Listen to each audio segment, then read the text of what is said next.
The wedding hall was shimmering with crystal chandeliers, soft golden lights reflecting off polished marble floors. Guests laughed, clinked glasses, and shared stories of old times, their voices mixing with the quiet hum of the string quartet in the corner. The bride, radiant in a flowing white gown, held her father's arm, her smile poised yet slightly nervous. The groom adjusted his tie, his eyes scanning the crowd, searching for familiar faces. Everything was perfect, exactly as they had dreamed. Then the door swung open.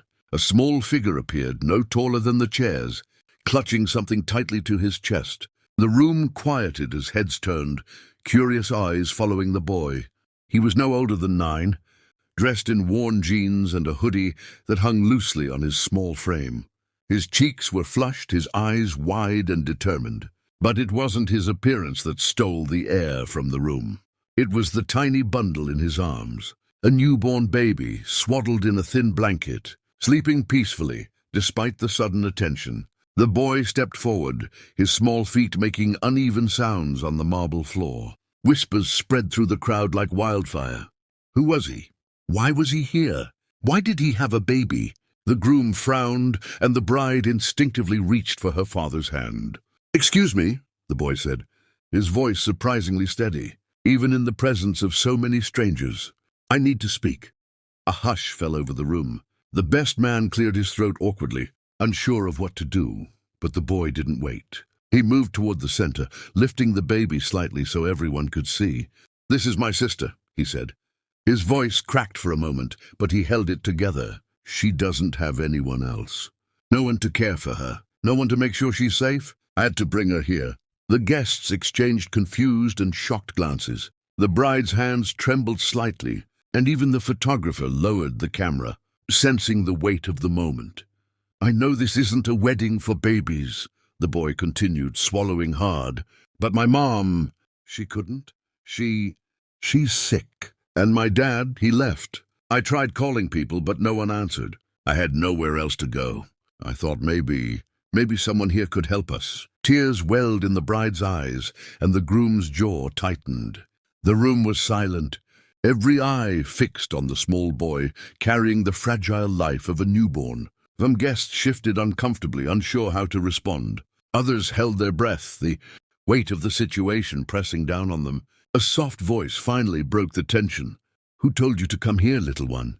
It was the bride, stepping closer, her hands outstretched but gentle. "No one," the boy whispered. I had to. She needs someone.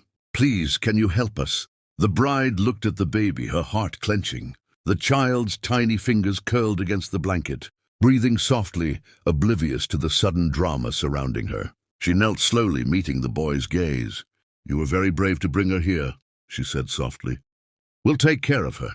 Don't worry." The boy's shoulders sagged in relief, and a few tears escaped his eyes. He handed the baby over carefully, lingering a moment longer to make sure she was safe. In that instant, the mood in the hall shifted. The music, once a background hum, became a gentle accompaniment to the raw emotion filling the room. Guests approached cautiously, offering smiles, small words of comfort, and quiet assurances. Someone brought a blanket. Another poured a cup of warm milk. The bride and groom, moving past the initial shock, embraced the responsibility with warmth and grace. Later, as the boy sat on a chair near the corner, a glass of water in his hands, the bride knelt beside him. "What's your name?" she asked. "Lucas," he said, voice barely above a whisper. "And your sister?" "She's Mia," he replied. "I named her."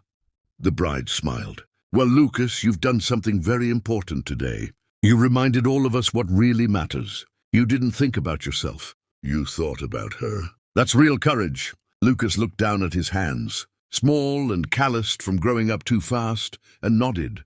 The wedding continued, but it felt different now. There were still celebrations, toasts, laughter, and dancing, but beneath it all, there was a quiet reverence, a new understanding of life's fragility and the strength of compassion. The couple took time to make arrangements for Lucas and Mia, ensuring they would have a safe place to stay and the support they needed. It wasn't just charity. It was a recognition that kindness wasn't about status, wealth, or formalities. It was about seeing someone, truly seeing them, and acting when it mattered most. As the night drew to a close, Lucas looked around the hall one last time. Guests were smiling, talking quietly. But he felt something he hadn't felt in a long time: hope.